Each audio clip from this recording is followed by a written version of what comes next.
Welcome to ജിൻക vlogs. അപ്പോൾ നമ്മൾ അടുത്ത സ്റ്റേഷനിൽ ഇറങ്ങി. അപ്പോൾ കിളവന്മാർ മുതൽ കൊച്ചുകുട്ടികൾ വരെ മഞ്ഞിൽ കളിക്കുകയാണ്, ആറാടുകയാണ്.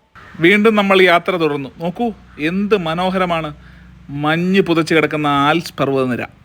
ആ കാണുന്നതാണ് മോൺ ബ്ലാങ്ക് പർവ്വതനിരകൾ. അപ്പോൾ മനോജേട്ടൻ എൻ്റെ ഫോൺ വാങ്ങിയിട്ട് എൻ്റെ മുഖം റെക്കോർഡ് ചെയ്യാമെന്ന് പറഞ്ഞു. അപ്പം ഞാൻ വെറുതെ ഇങ്ങനെ തള്ളി മറിച്ചിടുക, ഒന്നുമില്ല കേട്ടോ, വെറുതെ തള്ളില്ല.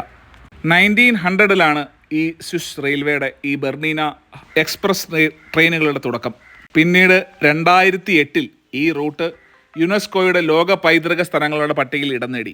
ഞാൻ നേരത്തെ പറഞ്ഞതുപോലെ ഈ ബെർണീന എക്സ്പ്രസ് കിലോമീറ്റേഴ്സ് ആൻഡ് കിലോമീറ്റേഴ്സ് ഉള്ള യാത്രയാണ്.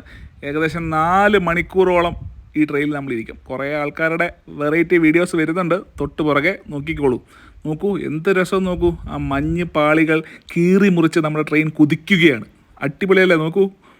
പക്ഷേ 4 മണിക്കൂറാണെങ്കിലും നമ്മൾ മടുക്കൂല. എല്ലാം വെറൈറ്റി കാഴ്ചകളാണ്. നോക്കൂ, കാറുകൾക്ക് പോകാനും ട്രെയിനിന് പോകാനും ഒരു വഴി. വെറൈറ്റി വീഡിയോകൾക്കായി സ്റ്റേ ട്യൂൺ.